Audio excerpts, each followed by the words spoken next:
Hey guys, welcome back to my channel. I am going to recap a 2007 comedy movie, Name I Want Candy. So let's begin. Joe and his friend, Baggy, are film students at Leatherhead University Film School. Joe feels there is a niche in funeral filming, and they go to several funerals where they film the grieving ones crying for the death of their loved ones. They attend a funeral where the priest asks them to take the cameras away, but Baggy refuses. He takes the camera to the grieving wife, whose brother starts hitting him till he collapses. Upon arriving at school the next day, Joe tells Baggy about another funeral they should cover, but Baggy refuses the offer. He says he is no longer interested, but Joe tries to convince him that they are trying to explore a niche that hasn't been tapped into, just like wedding filming. They go to their class, where the teacher tells them their extracts aren't worthwhile, and it isn't at the level of the school, despite that they have spent 3 years trying.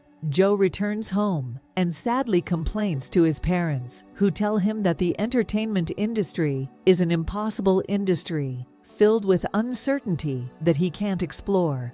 Since his time at film school is over, he should follow his father to work the following day. They tell him that producing a movie is a dream, and they have allowed him to try to actualize that dream. He goes to a restaurant with Baggy, where they both complain about how horrible their vision is. The attendant, Lily, their friend, advises them that instead of grieving in a restaurant, sadly, why don't they leave the film school that has refused to sponsor their film and try to find findings to other film companies in London who are interested in scripts like theirs. I must commend Joe's positivity. He instantly tells Baggy to take the key and drive them to London so they will pitch their script, titled The Love Storm, to every interested company in London. The first company they enter into is the working title. They meet the receptionist, who is actually on call, and Joe makes an annoying joke about how her eyes can get someone lost, and he is hungry as a result of looking at her eyes. He gets serious and tells him about his movie.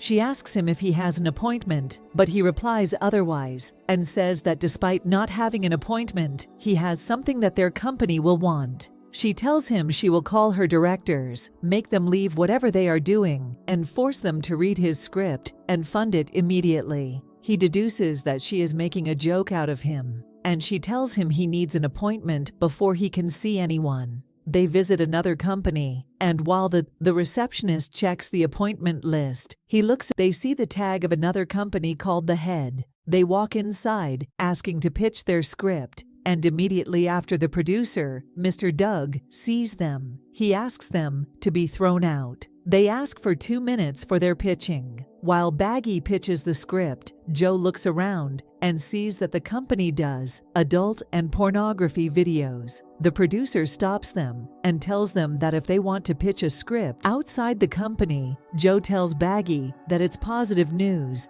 and as long as they can get candy and write a script with pornography scenes, they will get finance. While Baggy says he can't write a movie with porn scenes, Joe convinces him that it is just like a normal script. Baggy goes to a movie store to borrow erotic movies, pick some scripts, and the attendant asks him what he wants to use them for. He says it's for research. When he says he needs an erotic movie, he takes him to another quarter of the store with erotic films. They borrow a movie and go to Joe's house to watch it. While they watch and think of what to do, Joe's parents enter. Baggy goes to cover the screen with his body, while Joe distracts his parents. Unfortunately for the kids, they can't find the remote to the television. By the time Joe finds the remote, he is too tense that he mistakenly increases the volume of the movie instead of switching it off, thereby notifying Joe's parents before he switches it. They ask what they are watching,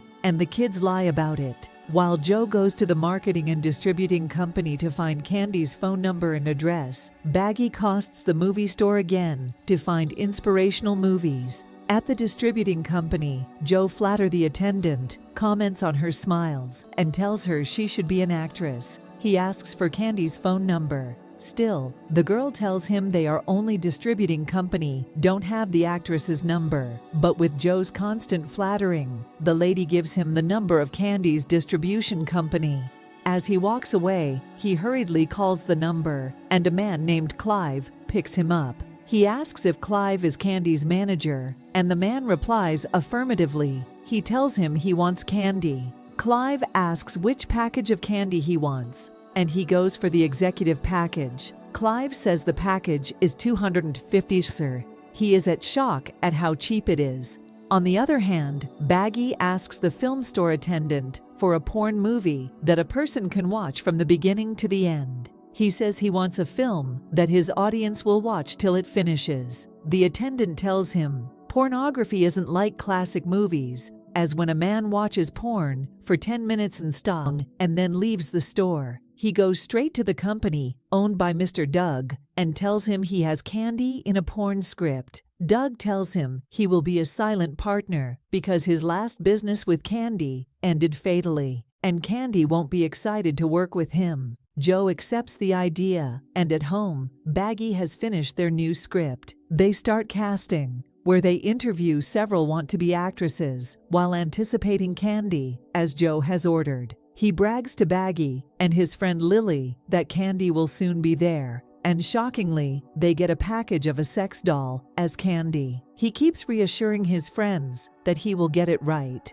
On the other hand, Doug meets with his investor, DeVere, who tells him Candy is in the city for a book signing and asks him to ensure the deal goes as flawless as possible. Sacred. In the end of the deal, Doug goes to the school to find Joe and sees the principal. He gets Joe's home address from the principal. As he gets there, he lies to Joe's parents to get privacy with Joe. Then he strangles Joe, telling him he must bring Candy. When Joe's father interferes, they say they have a business deal together. He goes to the book signing with Baggy, and Layla comes to meet them there. They see Candy signing as they have heard. While Baggy talks to Candy while pretending he is there as a fan, Joe explains all that has happened to Lily. Lily asks him to return the money. He has returned it to Doug, but he doesn't have the money again. As Baggy gets to Candy, he talks to her about movies and quotes her words from films. She gets engrossed in the conversation.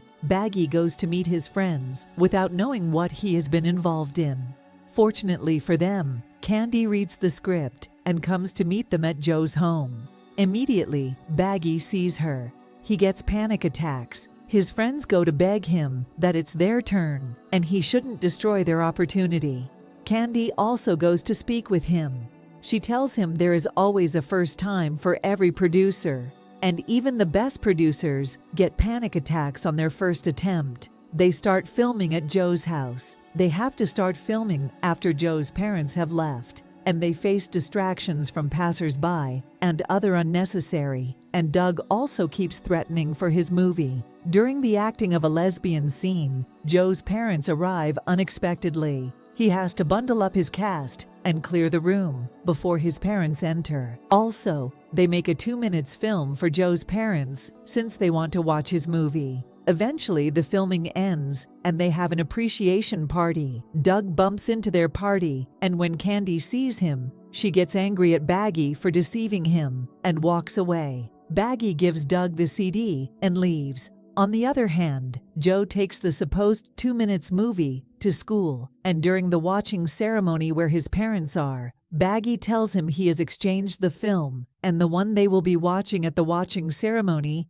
is actual pornography. Meanwhile, Doug watches the 2 minutes video with his producer while everyone at school, including Joe's parents, is angry at the movie they had watched. Doug comes to Joe's school for his real movie and leaves. Joe tries to convince Baggy and apologize, telling him they should attempt writing and producing a new movie, but Baggy refuses and stops talking to them. Joe starts working at his father's shop. One day, some of the cast read a magazine where they see that the Love Storm movie is winning an award. They go to meet Joe at his father's office, and his father tells him the film isn't bad and he should go for his prize. He tells the cast to convince Baggy while he goes there with Lily. He meets Candy there and apologizes to her that Baggy didn't know anything about what had happened, and he doesn't care about the award, but Candy should forgive Baggy. The others couldn't convince Baggy to attend the event, so Baggy goes to the film store.